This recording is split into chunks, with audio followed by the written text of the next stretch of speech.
Every Toyota owner obsesses over the same two filters, the engine air filter, because it's easy to find under the hood, and the oil filter, because every mechanic mentions it at every service. Meanwhile, a third filter sits quietly behind the glove compartment, doing more work than either of them, and almost nobody touches it until something starts to feel wrong.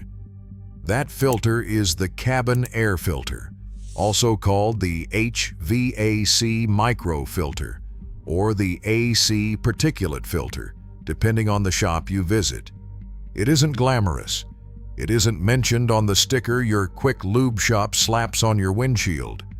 But when it clogs, and it clogs faster than most owners assume, it doesn't just make your car smell a little musty.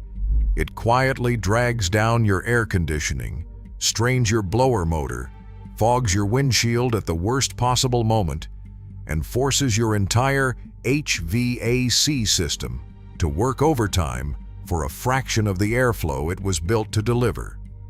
This is the filter that's actually choking your Toyota, not the one under the hood, the one behind your glove box. Let's talk about why this filter exists in the first place, because understanding its job explains everything about what happens when it fails.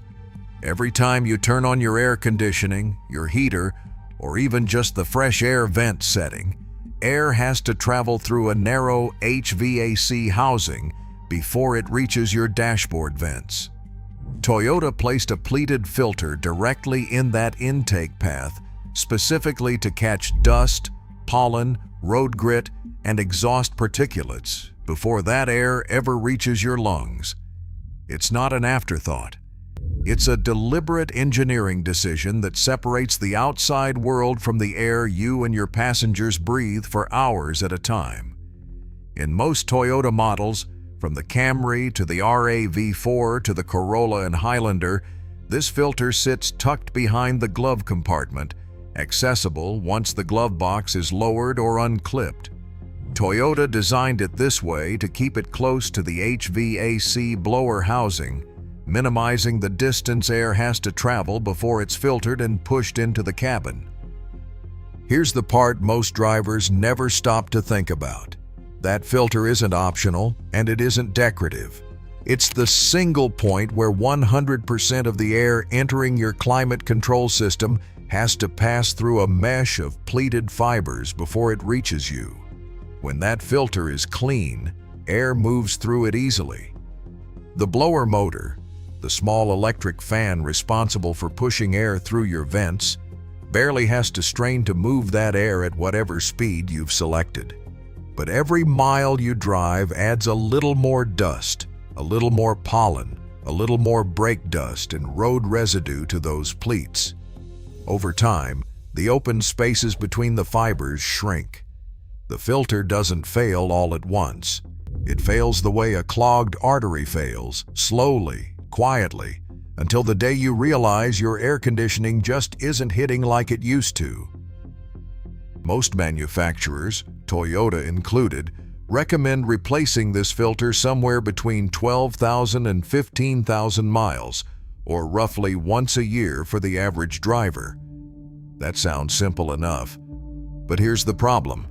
Unlike your engine oil, which triggers a dashboard warning when the maintenance system calculates it's overdue, your cabin air filter has no built-in reminder. There's no light on your dash that says check HVAC filter. There's no beep, no icon, no notification through the Toyota app.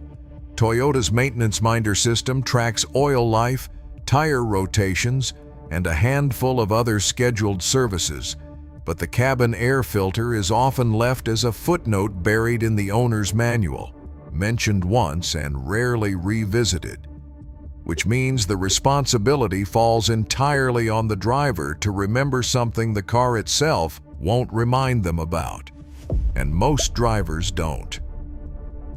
So what actually happens once that filter starts clogging? The first thing you'll notice, if you're paying attention, is reduced AIR flow from your vents. Not a total loss of air, but a gradual softening. You crank the fan speed up a notch, maybe 2, just to get the same amount of air you used to get on a lower setting. Most drivers chalk this up to an aging car or assume their air conditioning system is just getting old. In reality, the refrigerant, the compressor, and the condenser might be working exactly as designed.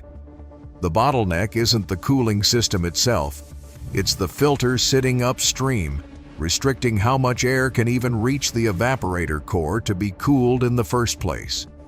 You can have a perfectly healthy air conditioning compressor and still feel like your air conditioning is underperforming, simply because the air can't get through the intake fast enough. The second sign is more subtle, but it's one of the clearest indicators mechanics look for. Your blower motor, the fan module responsible for physically pushing air through the entire HVAC system, starts working harder than it was designed to. Think of it like breathing through a straw versus breathing through an open window. The motor spins at the same speed you've selected, but it's fighting against restricted airflow the entire time. That extra resistance translates directly into extra electrical load and extra mechanical strain. Over months or years of operating against a clogged filter, that added strain can accelerate wear on the blower motor's internal bearings and windings. Toyota dealership technicians and independent shops both report the same pattern.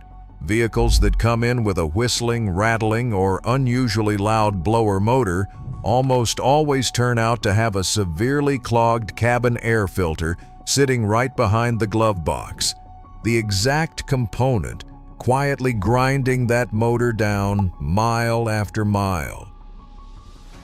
Then there's the smell. If you've ever gotten into your car, turned on the air conditioning, and caught a musty, damp odor drifting out of the vents, that's not your imagination, and it's not something wrong with your refrigerant. That's mold and bacteria growing directly on the surface of your dirty cabin air filter. The evaporator core sits right next to this filter inside the HVAC housing, and it's naturally damp from condensation every time your air conditioning runs. A clean filter dries out between uses. A clogged filter, packed with trapped dust and pollen, holds onto that moisture far longer, creating exactly the kind of dark, damp environment mold spores thrive in. Every time you turn your fan on after that, you're not just getting weaker airflow. You're pushing air across a surface that's actively growing bacteria and pushing whatever that produces straight into the cabin where you and your passengers are breathing it for the entire drive. This matters even more than most people realize if anyone in the car deals with allergies or asthma. A functioning cabin air filter is genuinely one of the most effective and most overlooked pieces of health protection built into your Toyota. It's designed to trap pollen, dust, and airborne particulates before they ever reach you. Once it's clogged, it doesn't just become less effective, it can start reintroducing the very particles it already trapped back into the airflow, along with new contaminants riding on damp, moldy fibers. Drivers who deal with seasonal allergies often report their symptoms getting noticeably worse inside their own car, specifically because they never suspected the cabin air filter as the source. Now here's where this filter starts to genuinely put you at risk. And it's the reason this particular filter deserves far more attention than it gets. Foggy windows. If you've ever sat in your Toyota on a cold or rainy morning, defrost cranked all the way up and watched your windshield stubbornly refuse to clear. A clogged cabin air filter is one of the most common and least suspected culprits. Your defrost system relies entirely on pushing a strong volume of warm, dry air across the interior of your windshield to clear condensation. If that airflow is restricted before it even reaches the vents, your defrost system is fighting an uphill battle. It was never designed to fight. You end up with reduced visibility precisely in the driving conditions where visibility matters most: heavy rain, cold mornings, humid nights. That's not a comfort issue anymore. That's a genuine safety concern, and it traces back to a filter most drivers have never once thought about. tucked behind a glove box. They open maybe twice a year to grab an insurance card. There's also a financial angle here that Toyota engineers clearly anticipated when they designed this system, and it's one that rewards owners who stay ahead of it. A blower motor that's been straining against a clogged filter for years is a blower motor that's more likely to fail outright, and blower motor replacement isn't a small job. On many Toyota models, it requires partially disassembling the dashboard or removing the glove box assembly entirely to access the motor housing. What could have been a 5-minute filter swap, something most owners could do themselves without a single tool, turns into a repair bill that runs into hundreds of dollars once the motor itself gives out. The filter costs a fraction of that. The math here isn't complicated, but it only works in your favor if you actually know the filter exists and know it needs attention before the damage compounds. It's worth pointing out how this compares to the filter everyone does think about, the engine air filter. That filter lives under the hood, usually inside a black plastic housing near the throttle body, and its job is to protect your engine's intake system from dust and debris before air mixes with fuel for combustion. It's important, no question. A severely clogged engine air filter can reduce fuel efficiency and engine performance, but most drivers already have this one on their radar because it's part of the routine underhood inspection at nearly every oil change. Technicians pop the hood, check the engine air filter, hold it up to the light, and tell you whether it needs replacing. It gets seen. It gets remembered. The cabin air filter, sitting behind an entirely different panel inside the passenger compartment, often gets skipped in that same visit unless you specifically ask for it. 2 filters, 2 completely different jobs, and only one of them is getting checked by default at most service appointments. If you're enjoying this video, consider watching the next one, where I break down the maintenance habits that let Toyota engines cross 700,000 miles. There's a reason Toyota engineers didn't just leave this filter as an unlisted afterthought, buried somewhere in a parts diagram. They built an entire filtration stage into the HVAC housing because they understood something most drivers overlook.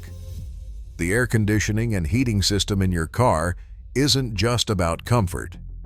It's a life support system for the cabin, running for hours at a time, recirculating and refreshing the exact air you're breathing during every commute, every road trip, every school pickup line. Engineering that system to include a dedicated filtration layer wasn't a luxury add-on. It was Toyota treating cabin air quality as seriously as they treat engine reliability, just without the same visibility on your maintenance schedule. And that's really the core of why this filter gets ignored while others get attention. It isn't complicated, it isn't expensive, it isn't hidden behind specialized tools or dealership-only equipment. It's simply invisible in the places drivers are trained to look. There's no dashboard warning light for it. There's no sticker reminder like the one your oil change shop slaps on your windshield. It doesn't make a dramatic noise the moment it fails, the way a bad serpentine belt might squeal or a failing alternator might trigger a battery warning. It fails quietly, gradually, in ways that are easy to explain away as the air conditioning just isn't what it used to be, or maybe it's just humid today.